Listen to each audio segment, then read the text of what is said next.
arrived and narrated their ordeal to the chief priest. He picked up the child and upon examining him, presented him to the gods. He told them that this was indeed their child, that he would become a full-grown adult before the next week ended.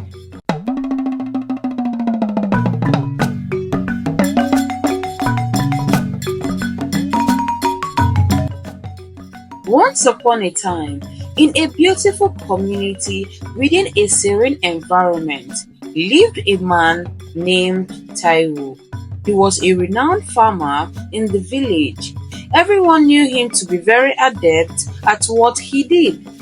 Often, he would go hunting in the forest and return with impressive kills. This was his means of livelihood. Taiwo was married to Yemisi, a very beautiful woman and an industrious trader. Taiwo and Yemisi, being a newly married couple, were just starting their lives together. A few months into their marriage, Yemisi began feeling unwell and had to be taken to the hospital. It turned out that her illness was not a cause for concern, but rather good news. She was a few months pregnant. Taiwo and Yemisi were overjoyed and looked forward to becoming new parents. Wherever she went, Yemisi would solicit advice and made sure to start buying things needed to welcome their new child. The baby developed well and swiftly.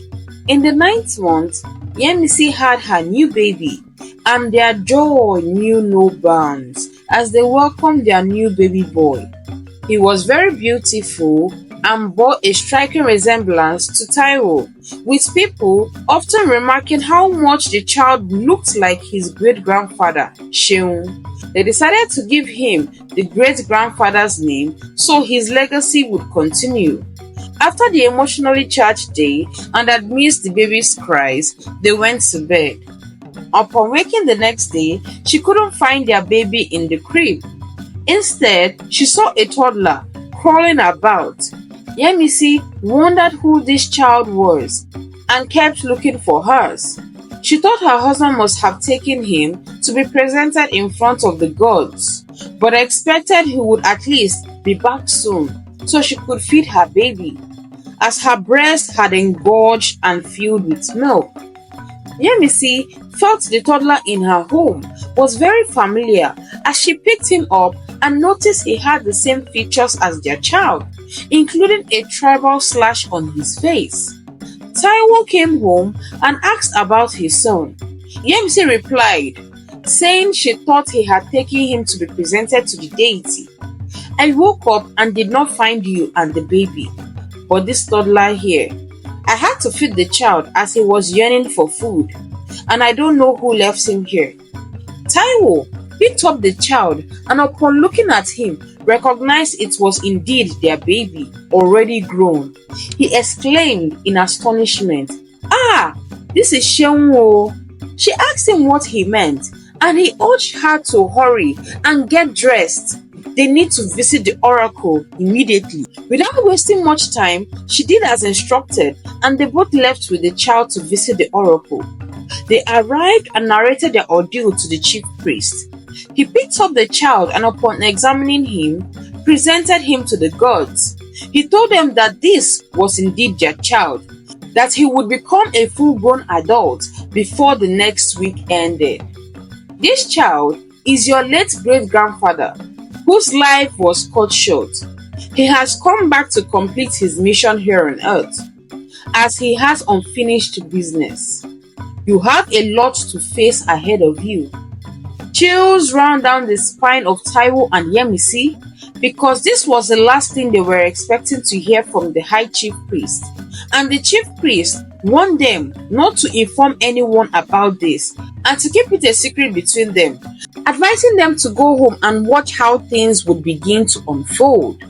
Yemisi and Taiwo wondered how they could hide such a secret because everyone knew they had just had a baby. How could they conceal this? Or should they say their baby was late? They wept and questioned why they had to be inflicted with such pain. Looking at the child, they decided to follow the chief priest's instructions and kept this to themselves. The next day, their baby was already a little child of about 2 years old, talking and sounding mature.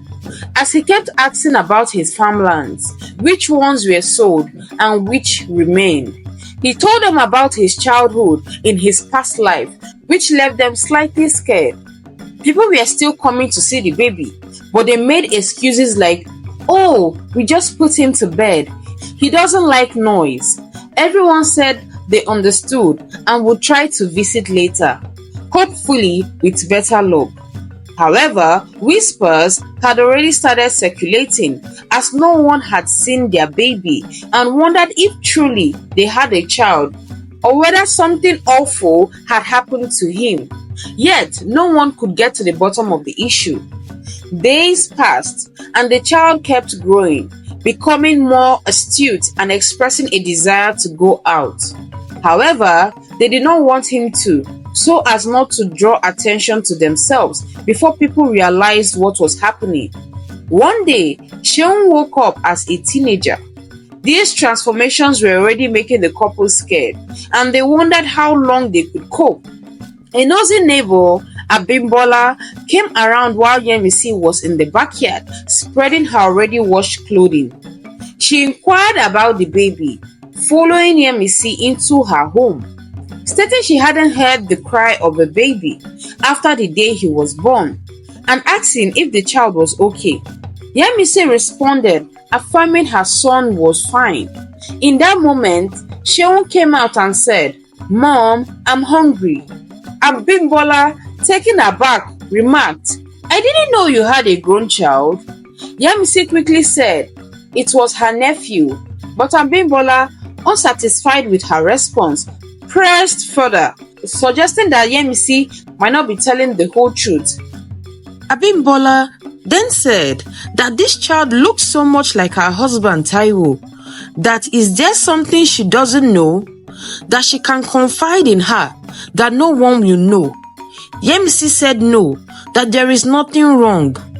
Abimbola asked, "You're sure your sister did not have a child with your husband long ago and has come to return the child back?" Yemisi, irritated, told her neighbor that she was busy and needed to return to her chores, promptly closing the door behind her. Her neighbor left, muttering words under her breath. When Taiwo returned home from work, Yemisi relayed the day's events to him, prompting laughter and a comment about Abimbola's penchant for concocting wild theories.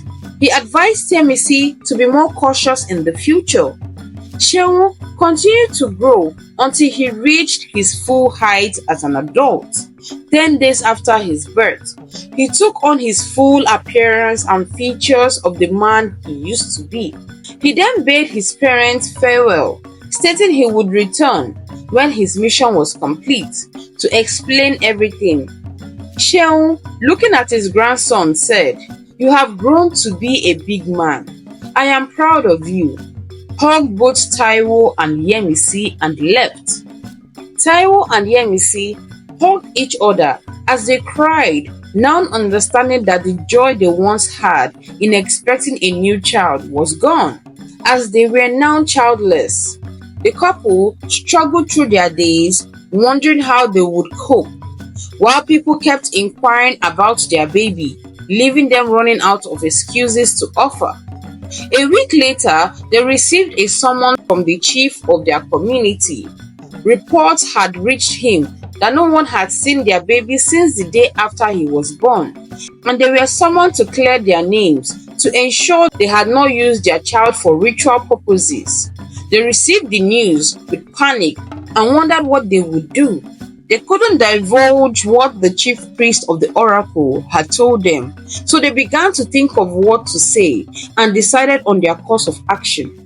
The next day, they stood before the people of their land, and when they asked about their baby, they said he was gone. The assembly asked in unison, "Gone? Gone where?" But they remained silent.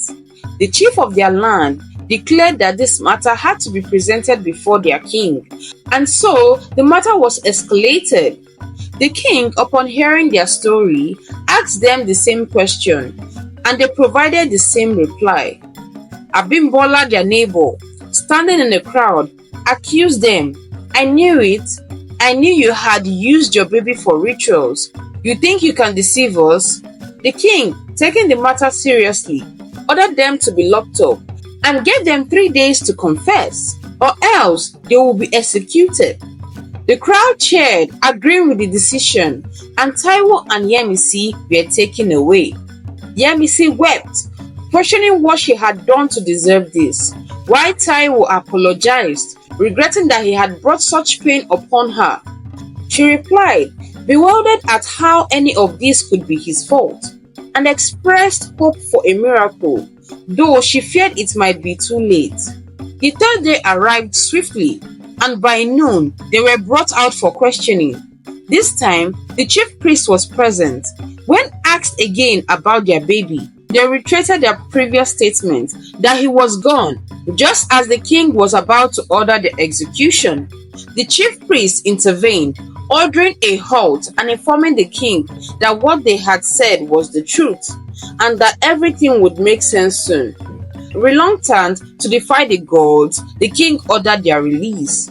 They returned home to find Sheung waiting for them. They embraced him, inquiring where he had been.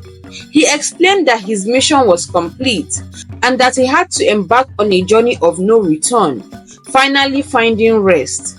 He handed them a rusted bag covered in dirt, indicating it had been hidden for a very long time. Curious, they asked what it contained. Sheung revealed that he had died in his past life protecting this treasure.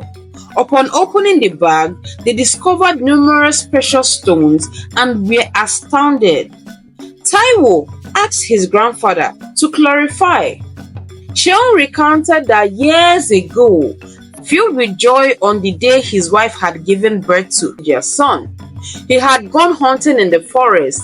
There he stumbled upon something and, prompted by a voice, dug up the spot, finding the treasure.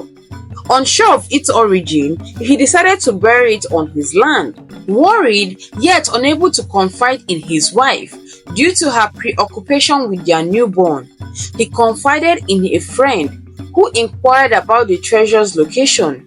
Feeling uneasy, Sheung lied about the location, and when his friend attempted to follow him home, he turned on Sheung, stabbing him and leaving him to die.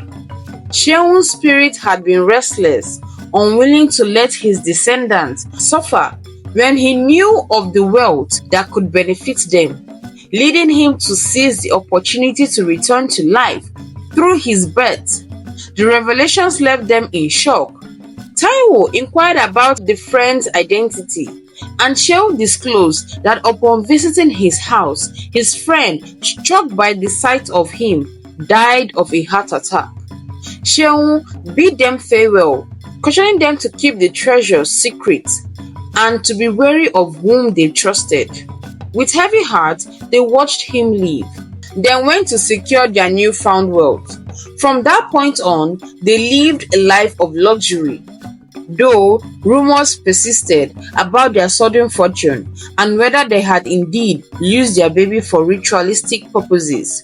Yemisi later became pregnant again and gave birth to a beautiful son who stayed with them, growing normally. They lived happily, though the mystery of what happened to their first child, Sheung, remained unsolved among the villagers.